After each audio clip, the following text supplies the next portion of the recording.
It was a cold, pitch-black night when a group of 5 friends decided to check out what was probably the creepiest place in town, the old abandoned hospital on the outskirts.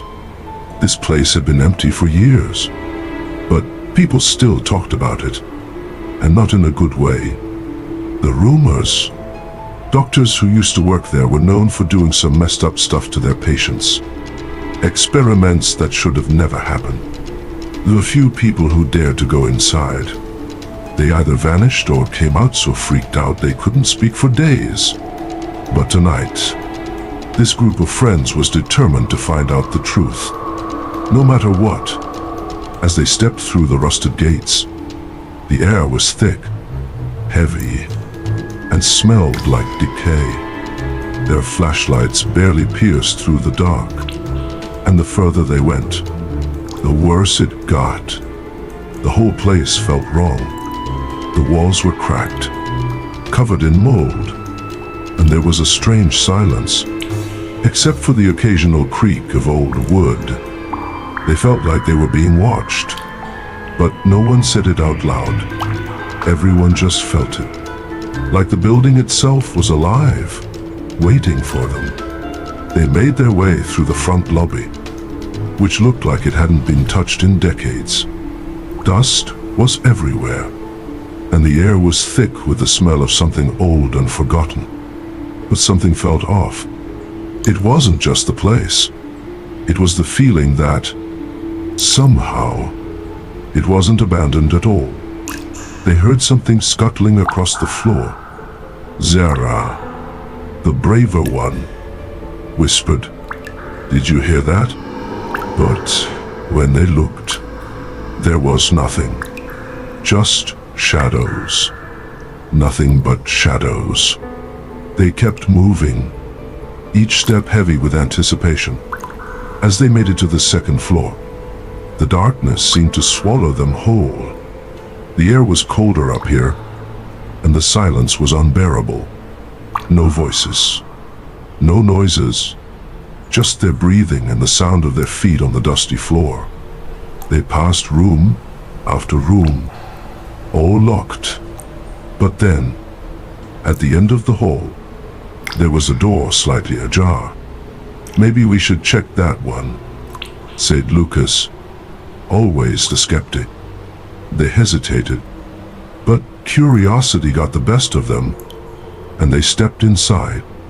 The room was filled with old, rusted medical equipment, but what really caught their attention was a table in the middle of the room with an old journal lying on it, covered in dust and what looked like blood. Daniel, the most daring of the group, reached for it.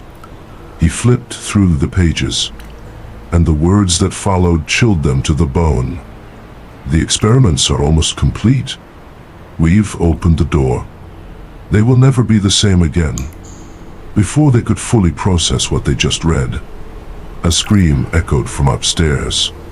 It was sharp, desperate, like someone was in terrible pain. Without thinking, Sarah darted for the stairs, and the rest followed. They reached the 3rd floor, and the temperature had dropped even more. It was freezing now. Then, they heard it. The sound of heavy breathing coming from one of the rooms. The door was open. They hesitated for a moment before they pushed it fully open. That's when they saw it. A figure, standing in the corner. At first, it looked like a person, but as they got closer, they realized it wasn't. It was Vrome. Its skin was pale, almost sickly, and its eyes were hollow, like they were staring straight through them. It turned slowly, and the sight of it made their blood run cold. "You shouldn't have come here," it whispered, its voice raspy, like it hadn't spoken in years. They froze. The air in the room felt thick, heavy, indented on titty. What's on broken? Panic spread across the group.